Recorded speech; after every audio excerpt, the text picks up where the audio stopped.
കൊലപാതകം നടന്നു എന്നറിഞ്ഞ് ഇവിടെ എത്തിയ പോലീസ് ജീവൻ രക്ഷിക്കാനുള്ള ശ്രമത്തിന്റെ ഭാഗമായി ഇവിടെ ഉണ്ടായിരുന്ന 3 ശരീരങ്ങളും മാറ്റുകയായിരുന്നു. അതിൽ അമ്മ ഷെമിയുടെ ശരീരത്തിന് ജീവൻ ഉണ്ടായിരുന്നു. എന്നാൽ മറ്റു 2 പേരുടെ ഫർസാനയുടെയും അനുജൻ അഹ്സാന്റെയും ശരീരം ചേതനയറ്റ നിലയിൽ തന്നെയായിരുന്നു. അതുകൊണ്ട് രക്ഷപ്പെടുത്താൻ കഴിയുമെന്നുള്ള അവസാന പ്രതീക്ഷയുടെ ഭാഗമായിട്ടാണ് ഇവിടെ നിന്ന് മൃതദേഹങ്ങൾ മാറ്റുന്നത്. മൃതദേഹങ്ങളെല്ലാം തൊട്ടടുത്തുള്ള സ്വകാര്യ ആശുപത്രിയിലാണ്. അവിടെ തന്നെയാണ് ഈ മാതാവ് ഷെമിയും ചികിത്സയിൽ ഉള്ളത് എന്നുള്ളതാണ്. ഈ മൃതദേഹങ്ങളുടെ പോസ്റ്റ്മോർട്ടം നടപടികൾ ഇന്ന് പകലോടെ ആരംഭിക്കും എന്നാണ് നമുക്ക് ലഭിക്കുന്ന വിവരങ്ങൾ. ഈ വീട് ദൃശ്യങ്ങളിൽ നമുക്ക് കാണാം. അതില് ഒരു പെപ്സിയുടെ കുപ്പിയും ഒരു മയണൈസിന്റെ ഡപ്പിയും ഉണ്ട് ആ ഹെൽമെറ്റിനോട് ചേർന്നുള്ളത്.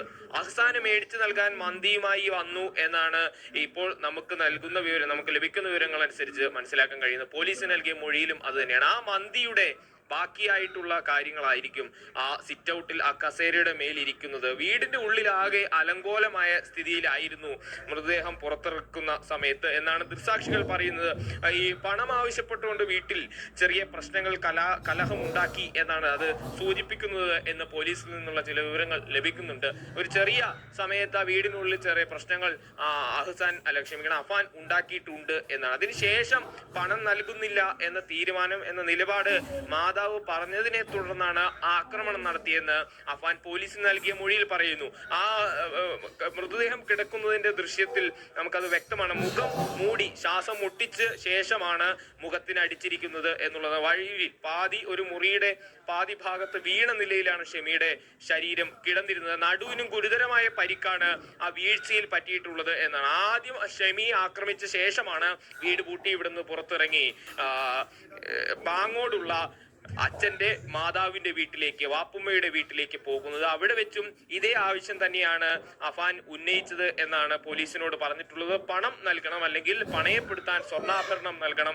എന്നാവശ്യപ്പെടുകയാണ്. ഇതും അവർ നിരസിച്ചതോടുകൂടിയാണ് താൻ അവരെ ആക്രമിച്ചത് എന്ന് പോലീസിനോട് അഫാൻ പറയുന്നുണ്ട് സ്നേഹ. പിന്നീട് ആ ആക്രമണത്തിന് ശേഷം മറ്റ് ബന്ധുക്കളുടെ വീട്ടിലേക്കും പിന്നീട് ഫർസാനയെ വിളിച്ചു കൊണ്ടുവന്ന് ഈ വീട്ടിലേക്ക് തന്നെയും കൊണ്ടുവരുന്നു.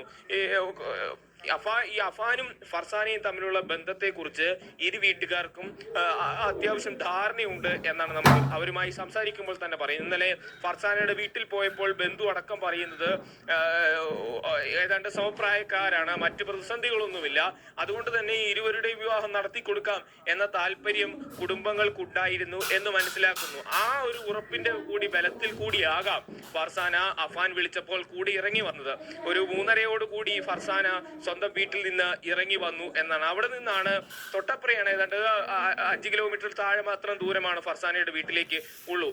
അവിടെ നിന്ന് എക്സ്പ്രസ് വാഹനത്തിൽ ഫർസാന അഫാനോടൊപ്പം